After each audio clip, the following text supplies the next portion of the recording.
అప్పుల బాధలు వెంటాడుతున్నాయా? అయితే 6 JVR వారి జాతిరత్నాలు ధరించండి. హాయ్, వెల్కమ్ టు మనం టీవీ. నేను మీ మనోజ్. సిఐ శంకరయ్య ఎవరైతే ఏపీ సీఎం చంద్రబాబుకి డైరెక్ట్గా నాకు మీ వల్ల ఇబ్బంది అయింది అని డెఫినేషన్ సూట్ వేశారో ఆ సిఐ శంకరయ్యకు ఇప్పుడు సర్వీస్ నుంచి తొలగిస్తూ కర్నూలు రేంజ్ డిఐజీ కోయా ప్రవీణ్ ఉత్తర్వులు జారీ చేసిన పరిస్థితి. మరి నిజంగా ఈయన కూడా సేమ్ ఏదైతే గోరంట్ల మాధవ్ లాగా పొలిటికల్ ఎంట్రీ ఇవ్వడం కోసం స్వామి భక్తి చాటుకున్నారా లేదా తెలుసుకుందాం. మనతో పాటు జూమ్ కాల్ ఆడారు ప్రముఖ అడ్వకేట్ రజనీ గారు. నమస్కారం మేడం. నమస్తే మనోజ్ గారు.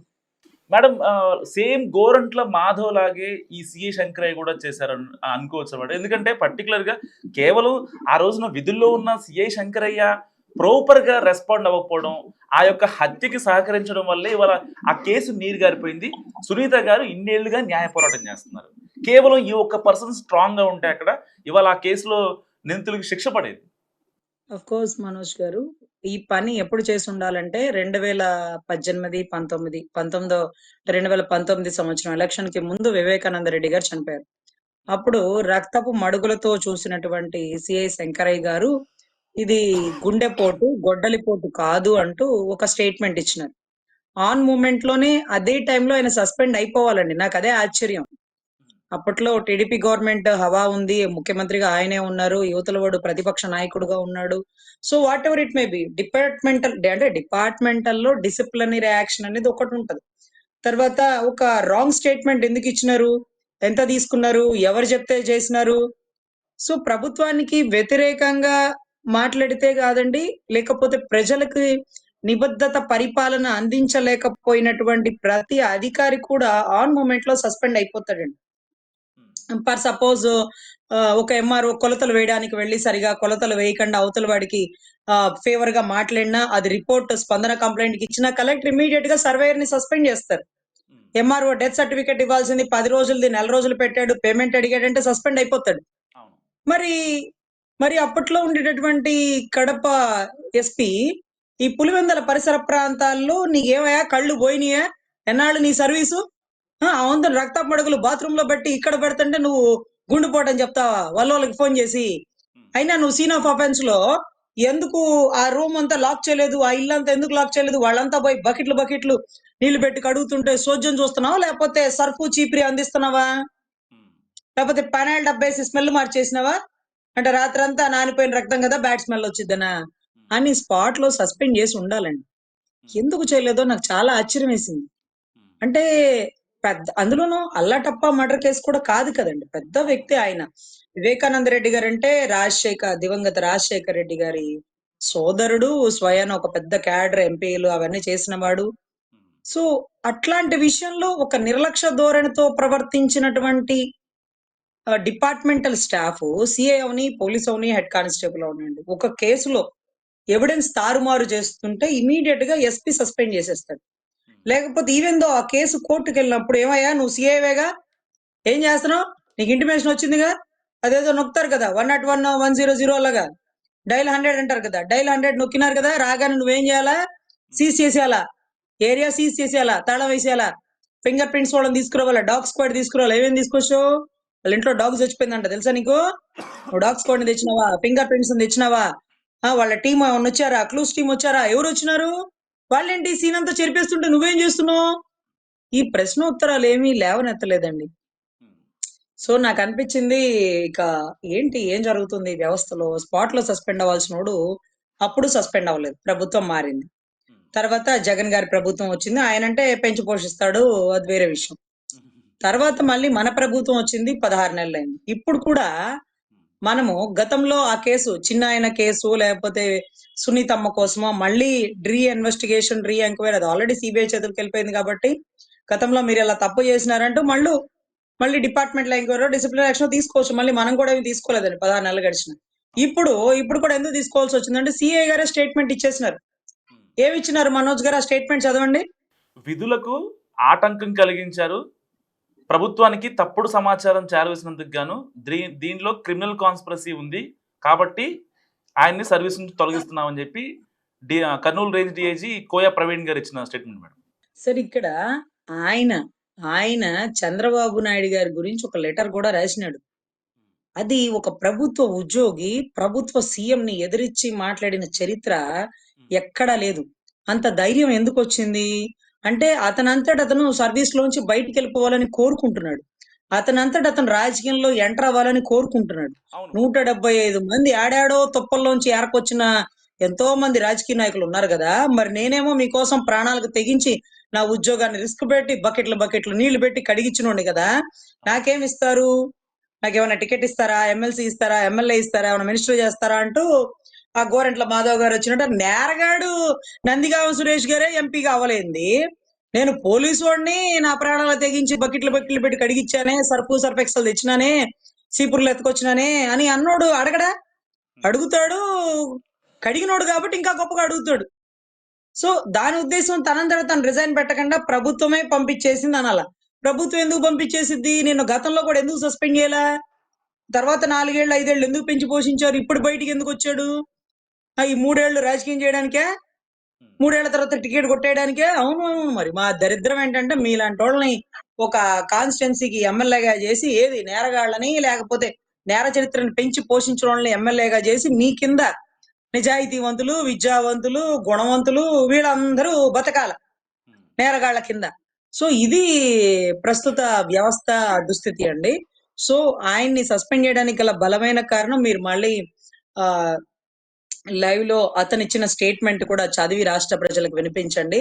అతను ప్రభుత్వానికి వ్యతిరేకంగా, చంద్రబాబు గారికి వ్యతిరేకంగా, లేకపోతే అగౌరవపరుస్తూ ఒక లెటర్ రిలీజ్ చేసినాడు ఎంతో ధైర్యంగా.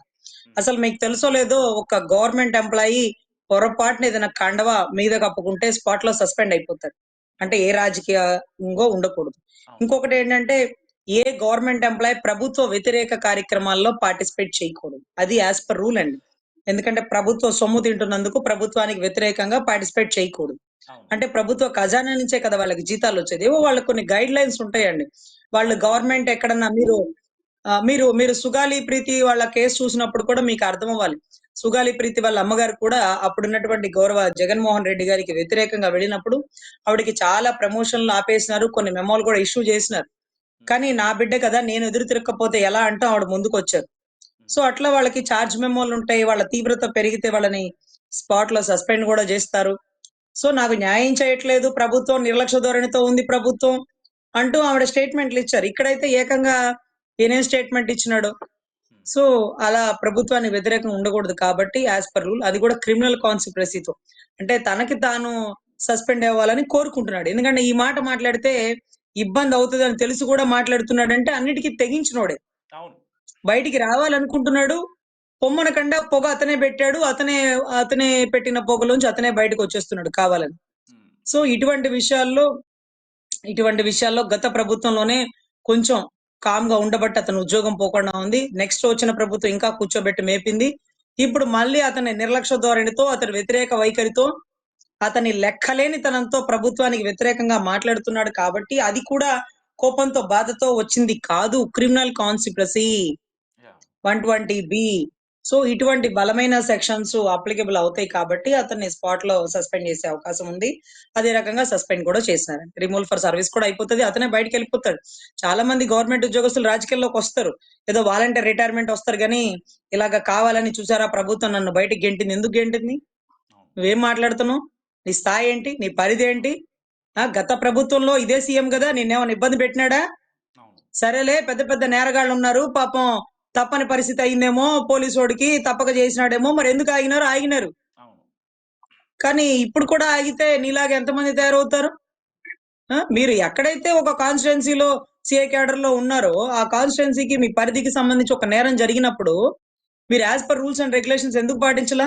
ఒక రోడ్డు మీద యాక్సిడెంట్ అయితేనే ఆ వెహికల్ తీసుకొచ్చి పక్కన పెట్టి, ఆ సీన్‌కి అదే రకంగా చాక్ పీస్ పెట్టి గీత గీస్తారు. ఏ యాంగిల్‌లో పడినాడు? ఎంత దూరంలో పడినాడు? ఎలా పడినాడు? తర్వాత ఏ వస్తువులు అక్కడి నుంచి ఎవరన్నా వేలు ముద్రలున్నాయా? ఇవన్నీ కూడా చెక్ చేస్తారు.